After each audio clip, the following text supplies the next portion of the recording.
بسم الله الرحمن الرحيم. وعلم أن إعراب المستثنى على 4 أقسام، فإن كان متصلا وقع بعد إلا في كلام موجب أو منقطعا كما مر، أو مقدما على المستثنى من نحو ما جاءني إلا زيدا أحد، أو كان بعد خلا وعدا عند الأكثر، أو بعد ما خلا وما عدا وليس ولا يكون نحو جاءني القوم خلا زيدا إلى آخره، كان منصوبا. عزیز طلبہ، السلام علیکم ورحمۃ اللہ وبرکاتہ. ہمارا آج کا سبق جاری ہے.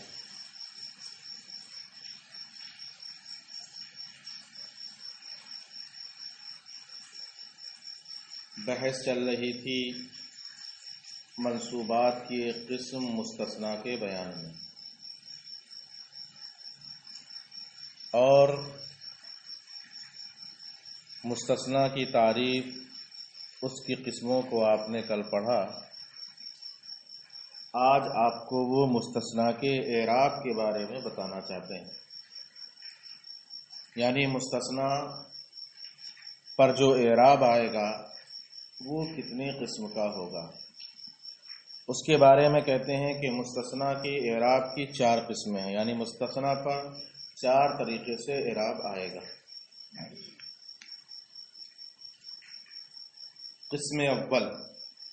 قسم اول کے اعراب کو سننے سے پہلے ایک چیز سن لو. کلام موجب اور کلام غیر موجب ایک لفظ اس میں استعمال ہوگا، اس کو پہلے ہی سن لو. کلام موجب اس کلام کو کہتے ہیں جس میں نفی یا نہیں یا استفہام نہ ہو، وہ کلام موجب ہے. اور کلام غیر موجب جس میں نفی نہیں یا استفہام ہو. یہ اس کی تعریف ہے. اب سنیں پہلی قسم. اگر مستثنیٰ متصل ہو اور الا کے بعد کلام موجب میں ہو. غور سے سنیں، مستثنیٰ متصل ہو الا کے بعد کلام موجب میں ہو، جیسے جاءنی القوم الا زید، یہ مثال ہوگی. یا مستثنیٰ منقطع ہو، جاءنی القوم الا حمار، دوسری مثال. یا مستثنیٰ منہ پر مقدم ہو، مستثنیٰ منہ پر مقدم ہو، جیسے ما جاءنی الا زیدن احد، تو مستثنیٰ منہ پر مقدم ہے. 3 صورتیں ہوئیں. یا مستثنیٰ خلا اور ادا کے بعد واقع ہو، اکثر نحویوں کے نزدیک یہی ہے. یا ما خلا، ما ادا، لیسا اور لا یکون کے بعد واقع ہو. ان تمام صورتوں میں مستثنیٰ منصوب ہوگا. اس تمام صورتوں میں مستثنیٰ کیا ہوگا؟ منصوب. مستثنیٰ متصل ہو، کلام موجب میں واقع ہو، یا منقطع ہو، یا مستثنیٰ منہ پر مقدم ہو، یا خلا ادا کے بعد، یا ما خلا، ما ادا، لیسا، لا یکون کے بعد واقع ہو. ان تمام صورتوں میں مستثنیٰ کیا ہوگا؟ منصوب ہوگا. یہ پہلی قسم ہوئی اعراب کی. ملاؤ. اعراب مستثنیٰ کی 4 قسمیں ہیں. فإن كان متصلا، تو اگر وہ مستثنیٰ متصل ہو، کلام موجب میں الا کے بعد واقع ہو، یا مستثنیٰ منقطع ہو، جیسا کہ دونوں کی مثالیں پیچھے گزر چکی. یا مستثنیٰ منہ پر مقدم ہو، جیسے ما جاءنی الا زیدا احد. یا مستثنیٰ خلا ادا کے بعد واقع ہو، اکثر نحویوں کے نزدیک. یا ما خلا، ما ادا، لیسا، لا یکون کے بعد ہو، جیسے جاءنی القوم خلا زیدن، ادا زیدن، ما خلا زیدن، ما ادا زیدن. یہ ساری مثالیں کانا منصوبا، تو مستثنیٰ کیا ہوگا؟ منصوب ہوگا. ٹھیک ہے. دوسری قسم ہے کہ اگر مستثنیٰ کلام غیر موجب میں الا کے بعد ہو، کلام غیر موجب میں الا کے بعد ہو اور مستثنیٰ منہ مذکور ہو. غور کر لینا، مستثنیٰ الا کے بعد کلام غیر موجب میں ہو اور مستثنیٰ منہ مذکور بھی ہو، تو اس میں 2 صورتیں جائز ہیں. نصب پڑھنا بھی جائز ہے اور رفع پڑھنا بھی جائز ہے. جیسے مثال ہے ما جاءنی الا زیدن. زید یہ الا کے بعد کلام غیر موجب میں ہے، کیونکہ اس کلام میں نفی ہے. تو اب اللہ زائد اللہ کے بعد ہے، کلام غیر موجم میں ہے اور مستثنی منہ بھی مذکور ہے احدن، تو اب اس میں دو صورتیں جائز ہیں. مستثنا کی بنیاد پر اس کو نصب پڑھنا جائز ہے، اور ما قبل سے بدل مان کر زید کو احدن سے بدل مان لیا جائے تو جو اعراب مبدل منہ کا ہوتا ہے وہی اعراب بدل کا بھی ہوتا ہے. اس اعتبار سے زیدن پر رفع پڑھنا اور الا زیدن کہنا بھی صحیح ہوگا. وَإِنْ كَانَ بَعْدَ إِلَّا فِي كَلَامٍ غَيْرِ مُوجَبٍ، اور اگر کلام غیر موجب میں الا کے بعد واقع ہو. کلام غیر موجب کسے کہتے ہیں؟ وَهُوَ كُلُّ كَلَامٍ فِيهِ يَكُونُ فِيهِ نَفْيٌ وَنَهْيٌ وَاسْتِفْهَامٌ. کلام غیر موجب ہر وہ کلام ہے جس میں نفی نہیں یا استفہام ہو اور مستثنا منہ مذکور بھی ہو. یعنی کلام غیر موجب میں ہو مستثنا اور مستثنا منہ مذکور بھی ہو تو اس میں دو وجہ جائز ہیں، نصب اور ما قبل سے بدل. جیسے ما جاءنی احد الا زیدا یا الا زید، دو صورتیں ہو گئی. وَإِنْ كَانَ مُفَرَّغًا، یا مستثنا مفرغ ہو. تیسری صورت مستثنا مفرغ کیا ہوگا کہ مستثنا کلام غیر موجب میں الا کے بعد واقع ہو اور مستثنا منہ مذکور نہ ہو. مستثنا الا کے بعد کلام غیر موجب میں واقع ہو اور مستثنا منہ مذکور نہ ہو تو اس مستثنا کو کہتے ہیں مستثنا مفرغ. تو اب یہاں پر مستثنا کا اعراب جب مستثنا منہ مذکور ہی نہیں ہے عامل کے اعتبار سے آئے گا. جیسا پیچھے عامل ہوگا ویسے ہی مستثنا کو اعراب دے دیا جائے گا. جیسے ما جاءنی الا زید وما رأیت الا زیدا وما مررت الا بزید، تو تین طرح کا عامل آیا، لہذا مستثنا کو اعراب بھی تینوں طرح کا دے دیا گیا. تو یہ تیسری صورت ہوئی مستثنا مفرغ ہو، یعنی کلام غیر موجب میں الا کے بعد واقع ہو اور مستثنا منہ مذکور نہ ہو تو اس صورت میں اعراب عامل کے اعتبار سے دیا جائے گا. وَإِنْ كَانَ مُفَرَّغًا، اور اگر مستثنا مفرغ ہو بِأَنْ يَكُونَ بَعْدَ إِلَّا، کہ وہ الا کے بعد کلام غیر موجب میں ہو، والمستثنا منہ غیر مذکور، اور مستثنا منہ مذکور نہ ہو، كَانَ إِعْرَابُهُ بِحَسْبِ الْعَوَامِلِ، تو اس کا اعراب عامل کے اعتبار سے ہوگا. جیسے ما جاءنی الا زید وما رأیت الا زیدا وما مررت الا بزید.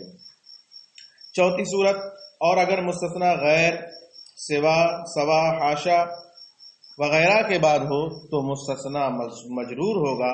جیسے جاءنی القوم غیر زید، سوا زید، سوا زید اور حاشا زید. یہ چوتھی قسم ہوئی کہ ان تمام چیزوں کے بعد ہوگا تو مستثنا کیا ہوگا؟ مجرور ہوگا. وَإِنْ كَانَ بَعْدَ غَيْرَ وَسَوَا وَسَوَا وَحَاشَا، اور اگر سوا، سوا، حاشا وغیرہ کے بعد ہو اکثر نحویوں کے نزدیک تو مستثنا مجرور ہوگا. جیسے جاءنی القوم غیر زید، سوا زید، سوا زید، حاشا زید. تو ان تمام صورتوں میں مجرور ہے چونکہ خود یہ مضاف الیہ بن گیا ہے. تو مستثنا کے اعراب کی کل کتنی قسمیں ہوئیں؟ 4. اختصار سے سن لو. مستثنا الا کے بعد کلام موجب میں واقع ہو، یا مستثنا منقطع ہو، یا مستثنا منہ پر مقدم ہو. ان تمام صورتوں میں مستثنا منصوب ہوگا. یا خلا اور ادا، یا ما خلا ما ادا لیس لا یکون کے بعد ہو، ان تمام صورتوں میں مستثنا منصوب ہوگا. اور اگر مستثنا کلام غیر موجب میں الا کے بعد واقع ہو اور مستثنا منہ بھی مذکور ہو تو اس میں دو وجہ جائز ہیں، نصب اور ما قبل سے بدل. تیسری صورت مستثنا مفرغ ہو، یعنی مستثنا کلام غیر موجب میں الا کے بعد ہو اور مستثنا مذکور نہ ہو تو اس کا اعراب عامل کے اعتبار سے آئے گا. اور اگر مستثنا غیر، سوا، حاشا وغیرہ کے بعد واقع ہو تو مستثنا کیا ہو جائے گا؟ مجرور ہو جائے گا. یہ اعراب کی کل 4 قسمیں ہو گئی. ایک یہاں سے ایک نئی چیز فائدے کے لیے بیان کر رہے ہیں. لفظ غیر، کیونکہ غیر کا اعراب بھی بدلتا ہے تو جو لفظ غیر یہاں استثناء کے لیے استعمال کیا جائے گا اس کا کیا اعراب ہوگا؟ ہر جگہ غیرہ یا غیرو تو نہیں رہے گا بلکہ بدلے گا. سچائی یہ ہے کہ جو اعراب مستثنا پر آنا چاہیے تھا، چونکہ غیر کے بعد تو زید آئے گا تو زید تو مجرور ہو جائے گا، کیونکہ غیر کے بعد مستثنا ہے تو وہ مجرور رہے گا. تو مستثنا پر جو اعراب آنے والا تھا وہ اعراب کس پر آئے گا؟ غیر پر آئے گا. ٹھیک ہے، تو غیر کا اعراب کہتے ہیں، غیر کا اعراب وہی رہے گا جو اعراب مستثنا بإلا کا ہوتا ہے. یعنی الا کے بعد جو مستثنا واقع ہوتا ہے اس کو جو آپ اعراب دیتے ہیں جتنی جگہ ہیں وہی اعراب غیر کو بھی دیں گے. اور مستثنا بإلا کے اعراب کی پیچھے 3 قسمیں تھیں. کیا قسمیں تھیں؟ 3 قسمیں. ایک جگہ صرف پہلی قسم صرف نصب جائز ہے، لہذا اگر اسی طرح غیر غیر آئے گا تو اس کو بھی نصب دیا جائے گا۔ دوسری قسم کہ اس میں دو صورتیں جائز تھیں، کیا کہ مستثنا الا کے بعد کلام غیر موجب میں واقع ہو اور مستثنا منہ مذکور ہو، تو دو صورتیں جائز۔ اسی طرح غیر میں بھی غیر کلام غیر موجب میں ہو اور مستثنا منہ مذکور ہو تو اس میں بھی دونوں صورتیں جائز ہوں گی، غیرو بھی اور غیرہ بھی پڑھنا جائز ہوگا۔ تیسری صورت تھی مستثنا مفرغ، یعنی مستثنا الا کے بعد کلام غیر موجب میں ہو اور مستثنا منہ مذکور نہ ہو تو اس میں عامل کے اعتبار سے اعراب دینا تھا۔ اسی طرح غیر میں کہ غیر کلام غیر موجب میں واقع ہو اور مستثنا منہ مذکور نہ ہو تو اس کو بھی تینوں صورتوں میں عامل کے اعتبار سے اعراب دیا جائے گا۔ تو جو اعراب کی قسمیں مستثنا کی الا کے ساتھ نکلنے تھی، یعنی پہلی تین قسمیں جو آپ نے پڑھی اعراب کی مستثنا کی، ان تینوں قسموں کا جو اعراب ہے وہی اعراب غیر کو بھی دیا جائے گا۔ وَعْلَمْ أَنَّ اعراب غیر کا اعراب المستثنا بِاللہ، جان لیجئے غیر کا اعراب مستثنا بِاللہ کے اعراب کی طرح ہے، جیسے جاءنی القوم غیر زید وغیر حمار، پہلی والی صورت مستثنا کلام موجب میں ہو یا مستثنا منقطع ہو، پہلی والی صورت تھی دیکھ لو جاءنی القوم غیر زید وغیر حمار، تو وہاں پر بھی زید منصوب تھا تو یہاں پر بھی غیر کیا ہے؟ منصوب ہے۔ دوسری صورت تھی وما جاءنی غیر زید القوم وما جاءنی، تیسری صورت تھی مستثنا منہ پر مقدم ہو، تو یہ دیکھ لو اسی میں ما جاءنی غیر زید القوم، تو غیر یہاں پر قوم پر مقدم ہے، تو جو اعراب وہاں وما جاءنی زیدن الا احد، الا زیدن احد یہی تھا نا، ما جاءنی الا زیدن احد، تو ویسے یہاں ما جاءنی غیر زیدن القوم، تو یہ پہلی صورت میں جو مستثنا کا اعراب تھا الا کے بعد وہ والا غیر کا یہاں ہو گیا۔ دوسری ہے وما جاءنی احد غیر زید وغیر زید، دو وجہ جائز تھی، کیا مستثنا کلام غیر موجب میں الا کے بعد واقع ہو اور مستثنا منہ مذکور ہو تو اس میں نصب اور ما قبل سے بدل دونوں جائز ہے، اسی کی مثال ہے ما جاءنی احد غیر زید وغیر زید، تو وہاں جو اعراب زید کا بنتا تھا دوسری قسم میں وہی اعراب غیر کا یہاں بنے گا۔